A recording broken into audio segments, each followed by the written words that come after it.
ॐ भूर्भुवः स्वः तत्सवितुर्वरेण्यं भर्गो देवस्य धीमहि धियो यो नः प्रचोदयात्। ॐ शांति शांति शांति। नमस्ते मेरे प्यारे दोस्तों। उपनिषद सनातन धर्म के बहुत ही पवित्र ग्रंथ हैं। उपनिषदों में ब्रह्म विद्या, आत्म विद्या, आत्मा का ज्ञान कोट कोट कर भरा हुआ है। कुल 108 उपनिषद आज उपलब्ध हैं। उनमें से 11 मुख्य हैं और बाकी माइनर उपनिषद हैं। मैंने इन माइनर और मुख्य उपनिषदों का मेरे प्यारे भाई बहनों के लिए YouTube पर उपलब्ध कराने का एक प्रकार से प्रयास किया है। ये वीडियो मैं इंग्लिश में और हिंदी दोनों में बना रहा हूँ। अब इस वीडियो में मैं सारों उपनिषद का हिंदी रूपांतर आपके सामने प्रस्तुत कर रहा हूँ। इसमें मूल उपनिषद संस्कृत में है और उसका अनुवाद हिंदी और इंग्लिश में किया हुआ है। संस्कृत जो है आम लोगों की भाषा नहीं रह गई है। सभी लोगों को संस्कृत आती नहीं है, तो मैं इन जो संस्कृत है उसका हिंदी अनुवाद ही ले पाऊंगा। इससे आप लोगों को समझने में आसानी रहेगी। ये वीडियो हम शुरू करते हैं। ओम सह ना ववतु सैनो भुनक्तु सही वीर्यम करवावहि तेजस्वी नावधीतमस्तु माँ विद्विषावहै। ओम शांति शांति। ओम ब्रह्म हमारे दोनों गुरु शिष्य का साथ ही रक्षण करो, हमारा दोनों का पालन करो, हम दोनों साथ ही पराक्रम करें, हम दोनों का विद्या दहन तेजस्वी हो, हम किसी से द्वेष न करें। ओम शांति शांति शांति। इस तरह की प्रार्थना हर उपनिषद के शुरू में होती है। कोई भी शुभ कार्य जब हम करते हैं तो परम पिता परमेश्वर को प्रार्थना करते हैं ताकि हमारा जो शुभ कार्य है ये सफलीभूत हो जाए। बंधन क्या है, मोक्ष क्या है, विद्या और अविद्या किसे कहते हैं, जागृत, स्वप्न, सुषुप्ति और तुर्य, ये 4 अवस्था क्या हैं, अन्य में, प्राणजत, मनो में, विज्ञान में और आनंद में, ये 5 कोश क्या हैं, कर्ता, जीव, पंचवर्ग, अक्षेत्रज, साक्षी, कूटस्थ और अंतर्यामी का क्या अर्थ है। इस प्रकार जीवात्मा, परमात्मा और माया ये तत्व क्या हैं। आत्मा ही ईश्वर और जीव रूप है। फिर भी जो आत्मा नहीं है, ऐसे शरीर में जीव को अहम भाव हो जाता है, वही जीव का बंधन है। इस अहम भाव का निकल जाना यही मोक्ष है। इस अहम भाव को जो उत्पन्न करती है वह अविद्या है, और जिससे यह अहम भाव निकल जाता है वह विद्या कहलाती है।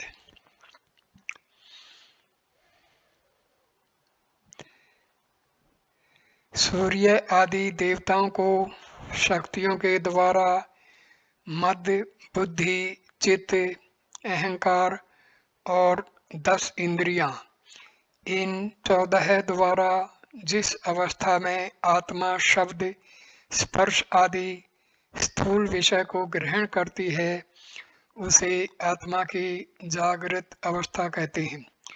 शब्द आदि स्थूल विषय न होने पर भी जागृत अवस्था की शेष रह गई वासना के कारण मन, बुद्धि आदि 14 कारणों द्वारा शब्द आदि वासना में विषयों को जीव ग्रहण करता है।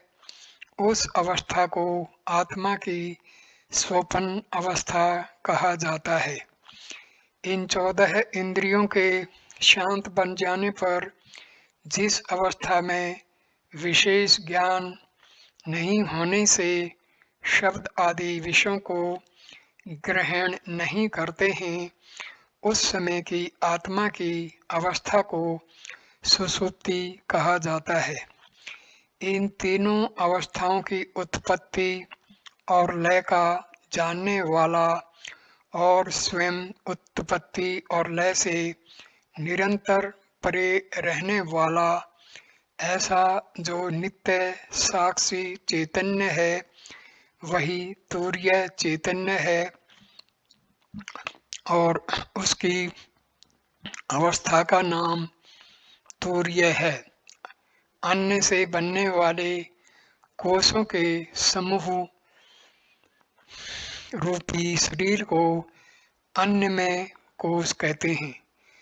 प्राण आदि 14 प्रकार के वायु इस अन्नमय कोष में संचार करते हैं, तब उसे प्राणमय कोष कहते हैं। इन 2 कोषों के भीतर रहने वाली मन आदि 14 इंद्रियों द्वारा जब आत्मा शब्द आदि विषयों का विचार करती है तब उस मनोमय कोष कहते हैं। आत्मा इन तीनों कोषों के साथ संयुक्त होकर बुद्धि द्वारा जो कुछ जानती है उसके उस बुद्धि में स्वरूप को विज्ञानमय कोष कहते हैं। इन 4 कोषों के साथ आत्मा बरगद के बीच में वृक्ष चित्र है, अपने कारण स्वरूप अज्ञान में रहती है, उसे आनंदमय कोष कहते हैं।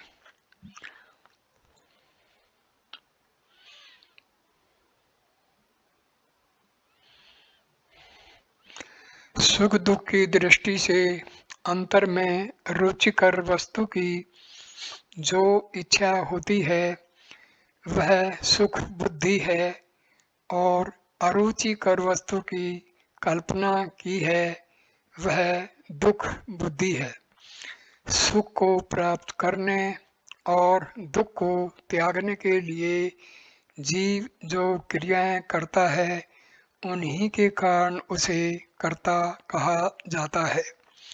शब्द, स्पर्श, रूप, रस और गंध ये 5 विषय सुख दुख के कारण है।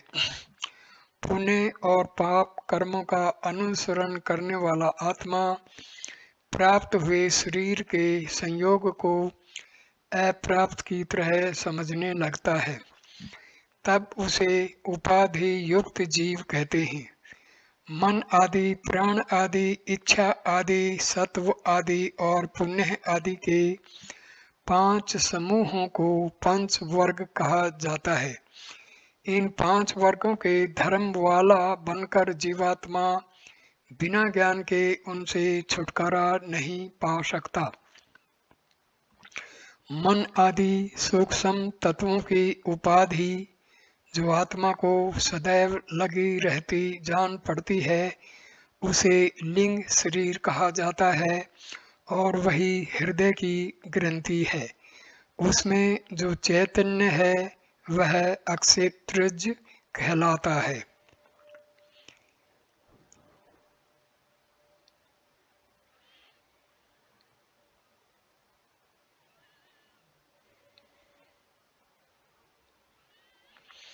ज्ञाता ज्ञान और ज्ञेय की उत्पत्ति तथा लय को जानने वाला, फिर भी स्वयं उत्पत्ति और लय से रहित आत्मा साक्षी कहलाता है। ब्रह्मा से लेकर चींटी तक सब प्राणियों की बुद्धि में रहने वाला और उनसे स्थूल सूक्ष्म आदि देहों के नाश होने पर जो शेष रहा दिखलाई देता है वह को कुटस्थ कहा जाता है। इन कुटस्थ आदि उपाधि के भेदों में से स्वरूप लाभ के लिए जो आत्मा समस्त शरीर में माला के धागे की तरह पिरोआ जान पड़ता है वह अंतर्यामी कहलाता है।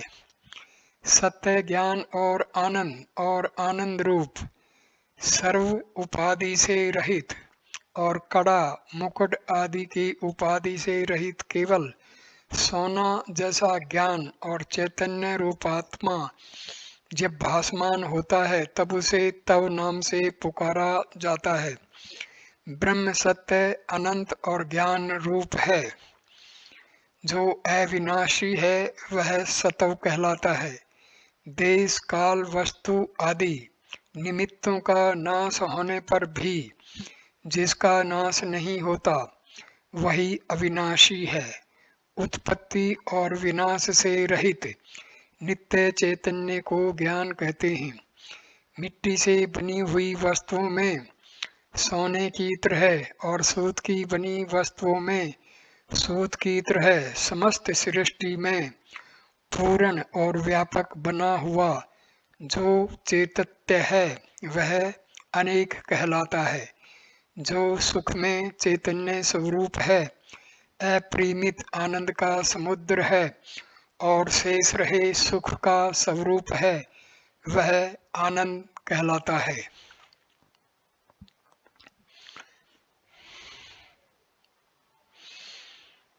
अब 13, 14 और 15 श्लोक का हम हिंदी रूपांतरण सुनेंगे।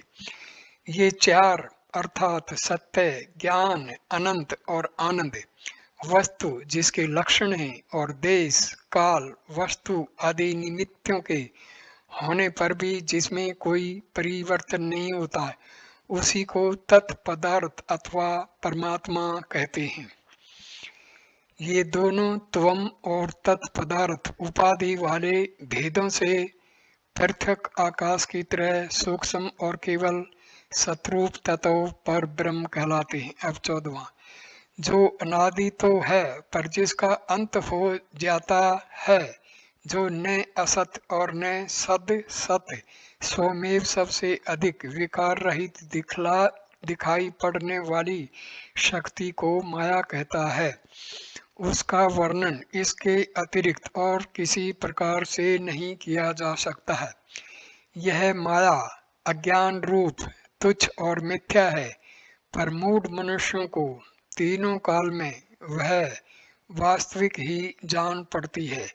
इसलिए यह कहकर कि वह ऐसी ही है उसका यथार्थ रूप समझाया नहीं जा सकता। ये 15वें श्लोक का अर्थ था। अब हम 16वां 17वां और 18वें श्लोक का हिंदी रूपांतरण सुनेंगे। 19, 20 और 21। मैं उत्पन्न नहीं होता हूँ, मैं 10 इंद्रिय रूप नहीं हूँ, बुद्धि नहीं हूँ, मन नहीं हूँ और नित्य अहंकार भी नहीं हूँ। ये 16वां श्लोक था। मैं तो सदैव बिना प्राण और बिना मन के शुद्ध स्वरूप हूँ, बिना बुद्धि का साक्षी हूँ और हमेशा चित स्वरूप है, इसमें संशय नहीं है। अब 17वां श्लोक, मैं कर्ता नहीं हूँ और भोक्ता भी नहीं हूँ, परंतु केवल प्रकृति का साक्षी हूँ और समीपता के कारण देह आदि को सचेतपन का आभास होता है और वह वैसी ही क्रिया करते हैं। 18वां श्लोक। मैं तो शिथिर नित्य सदैव आनंद रूप शुद्ध ज्ञान में और निर्मल आत्मा हूँ और सब प्राणियों में साक्षी रूप व्याप्त हो रहा हूँ, इसमें संशय नहीं है। 19वां श्लोक। मैं समस्त वेदांत द्वारा जाना गया ब्रह्म ही हूँ और मैं आकाश वायु आदि जान पड़ने वाली वस्तु नहीं हूँ। मैं रूप नहीं हूँ, नाम नहीं हूँ और कर्म नहीं हूँ, वरन केवल सच्चिदानंद स्वरूप ब्रह्म ही हूँ। मैं देह नहीं हूँ तो फिर मुझे जन्म मरण कहाँ से हो। मैं प्राण नहीं हूँ तो फिर मुझे भूख प्यास कैसे लगे। मैं मन नहीं हूँ तो मुझे शोक मोह किस बात का हो और मैं कर्ता नहीं हूँ तो मुझे बंधन मोक्ष क्यों हो। इस प्रकार का यह रहस्य है और ये कुल 21 श्लोकों का हिंदी रूपांतर हमने सुना।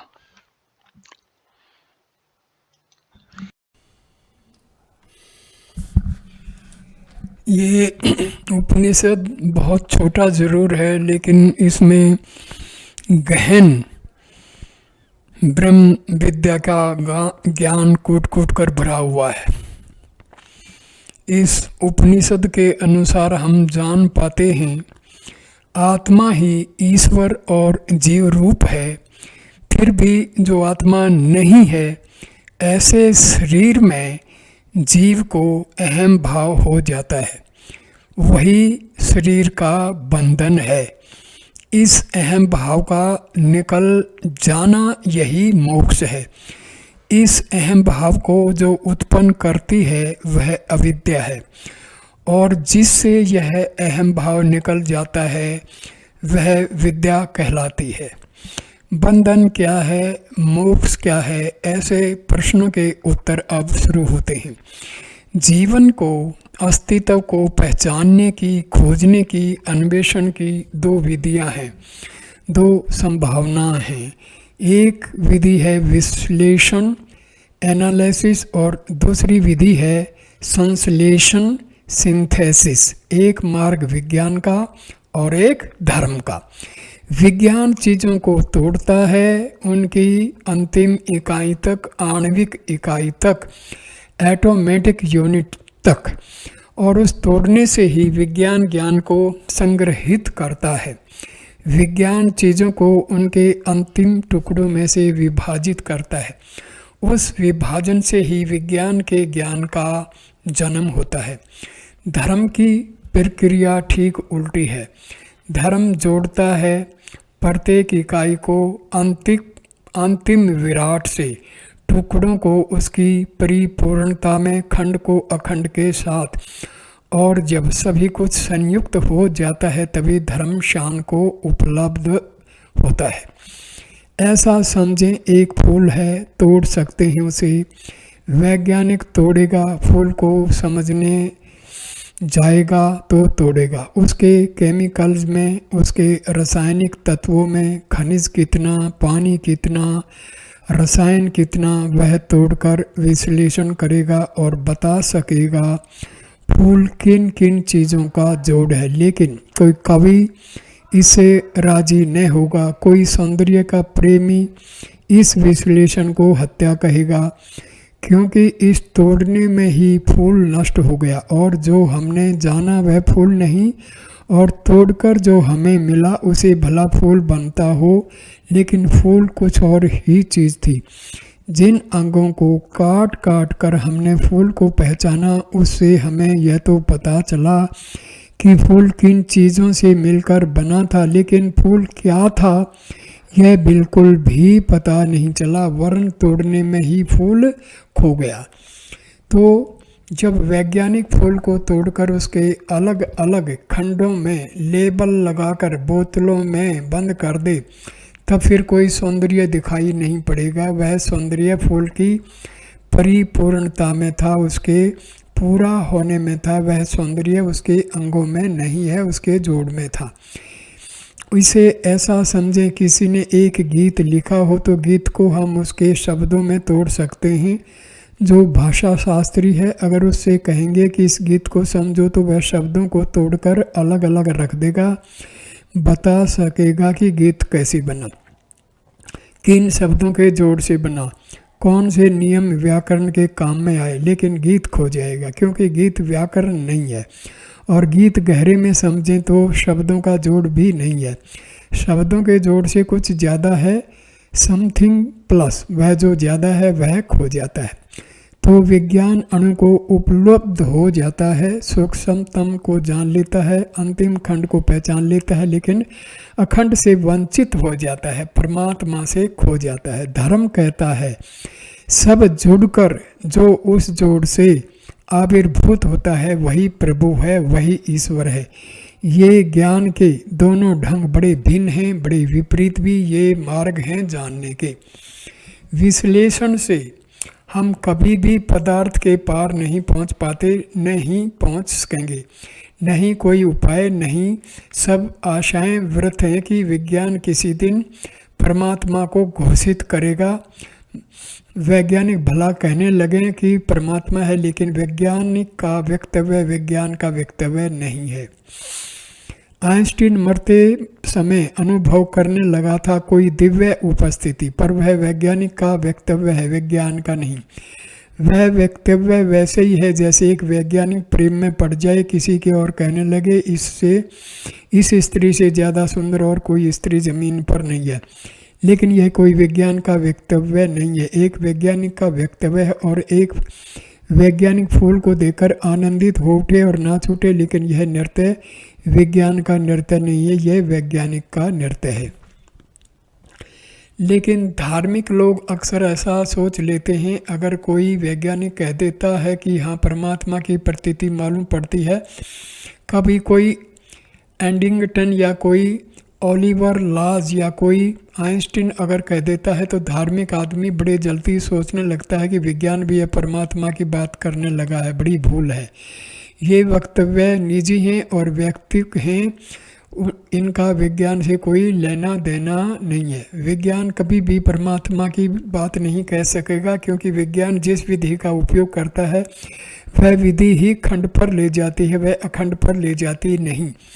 यह बात दूसरी है कि किसी दिन विज्ञान भी धर्म की विधि का उपयोग करे तो परमात्मा की बात कह सके, लेकिन उस दिन वह विज्ञान ही नहीं होगा, वह धर्म ही हो जाएगा।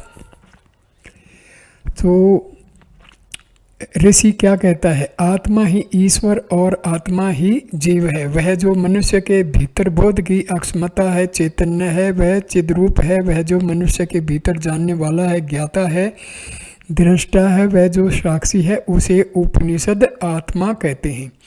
लेकिन यह वक्तव्य बहुत अद्भुत है। यह वक्तव्य कहता है आत्मा ही ईश्वर है, कोई ईश्वर इस आत्मा से अतिरिक्त नहीं है। संश्लेषण की यह विधि है। आत्मा आपके भीतर है और परमात्मा इस सारे अस्तित्व का नाम है। बूंद है आपके पास। अगर हम वैज्ञानिक से पूछें कि सागर क्या है, तो वैज्ञानिक कहेगा बूंदों के जोड़ के अतिरिक्त और कुछ भी नहीं, और गलत नहीं कहता। अगर सागर को बांटने जाएं तो बूंदों के सिवाय और क्या हाथ में लगेगा, लेकिन निश्चय ही क्या सागर बूंदों का जोड़ ही है। बूंद में न तो कभी तूफान उठते, बूंद में कभी लहरें नहीं उठती, बूंद का जोड़ ही नहीं है। सागर कुछ और भी है, बूंद के जोड़ से भी ज़्यादा। लेकिन विज्ञान कहेगा कहाँ है वह सागर, हम सभी बूंदें खींचकर निकाल लेते हैं, फिर सागर नहीं बचता, वे ठीक कहते हैं। धर्म कहता है निकृष्ट से श्रेष्ठ को नहीं समझाया जा सकता, उल्टा हो सकता है। बूंद से सागर को नहीं समझाया जा सकता, सागर से बूंद को समझाया जा सकता है। श्रेष्ठ से निकृष्ट को समझाया जा सकता है, निकृष्ट से श्रेष्ठ को नहीं समझाया जा सकता। इसके कारण इस बात को ठीक से समझ लें तो उपनिषद की भाषा समझ में आ जाएगी। आत्मा ही ईश्वर और आत्मा ही जीव है, तीन शब्दों का उपयोग है। ईश्वर, ईश्वर से अर्थ है शुद्धतम चैतन्य, द प्योर कॉन्शियसनेस। फिर आत्मा, आत्मा और ईश्वर में क्या फ़र्क है? ऋषि कहता है कोई भी फ़र्क नहीं है, उतना ही फ़र्क है जैसे सागर और बूंद में। बूंद भी सागर ही है, सब कुछ सागर का उसमें समाया हुआ है। एक ही बात ध्यान रखना कि सागर सिर्फ बूंदों का जोड़ नहीं है, व्यक्ति के भीतर जब वह परम चैतन्य निवास करता है तो उसे आत्मा कहा। जैसे सूरज निकलता है आकाश में और आपके आंगन में सूरज की किरणें भर गई, सूरज की किरणों में और आपके आंगन की किरणों में कोई भी फर्क नहीं, फिर भी आपके आंगन की किरणों की सीमा है। आपके मकान की दीवारें आपके आंगन में पड़ती सूर्य की किरणों को घेरती हैं, सीमा बन जाती है। आत्मा ही ईश्वर और जीव रूप है, फिर भी जो आत्मा नहीं है ऐसे शरीर में जीव को अहम भाव हो जाता है। अहम भाव का अर्थ है तादात्म्य, जो मैं नहीं हूँ उसके साथ मुझे ऐसा भाव पैदा हो जाए कि मैं हूँ। आंगन में आई हुई किरणों को ख्याल हो जाए कि ये आंगन की दीवारें और यह आंगन, यह हमारा दोनों, ऐसी आइडेंटिटी, ऐसा तादात्म्य ही अहम भाव है। अहम भाव का हो जाना बंधन और अहम भाव का निकल जाना यही मोक्ष है। इस अहम भाव को जो उत्पन्न करता है वह अविद्या, और जिससे यह अहम भाव निकल जाता है वह विद्या कहलाती है। इस अहम भाव का जो उत्पन्न करता है वह अविद्या, जिस विधि से, जिस ढंग से, जिस प्रक्रिया से यह अहम भाव निर्मित होता है उसे अविद्या का है, और जिस विधि से, जिस मार्ग से यह अहम भाव अक्षुण्ण होता है, गलत बिखर जाता है, बिसर जाता है, उसे विद्या कहते हैं। अहंकार के अतिरिक्त हम कुछ भी अर्जन नहीं करते। हमारे पूरे जीवन की सारी प्रक्रिया इतनी है कि कैसे मैं कुछ हो जाऊं और कैसे मैं दूसरों के मैं को हटाऊं, पीछे और आगे खड़ा हो जाऊं। एक थोथा दौड़ा, लेकिन जीवन भर वही चलती है, खटोले से लेकर कब तक वही चलती है, वही दौड़ा, वही ईश्वर की, वही दौड़ की ईर्ष्या, प्रतिस्पर्धा की प्रतियोगिता। दोस्तों, इस छोटे से उपनिषद का सार बहुत बहुत गहरा है। हम इस जीवन का पूरा जीवन यापन करते हैं अहम भाव से और मन की सहायता से। हमारा पूरा जीवन निर्भर करता है मन और अहम भाव पर। अहम भाव का मतलब ईगो। हम आत्मा को बिल्कुल भुला देते हैं और पूरा जीवन जैसा हमारा मन और हमारा अहम भाव हमें जहाँ ले जाना चाहता है हम चलते चले जाते हैं, और अपनी जो असलियत है, रियलिटी है, हमारा जो असली अहम ब्रह्म भाव होना चाहिए, वो अहम भाव के कारण हम अपने जीवन को समाप्त कर डालते हैं और हम असलियत से नकलीपन की ओर चल पड़ते हैं। तो दोस्तों, यदि आपको जीवन में हैप्पीनेस, आनंद प्राप्त करना है तो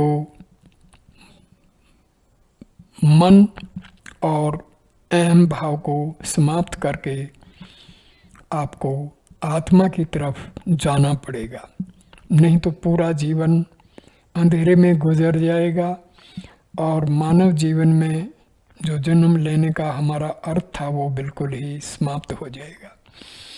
तो आत्मा को पा जाना मुक्ति है और आत्मा से दूर चले जाना ये बंधन है। यही इस उपनिषद का मुख्य सार है। धन्यवाद दोस्तों, ये वीडियो देखने के लिए। नमस्कार।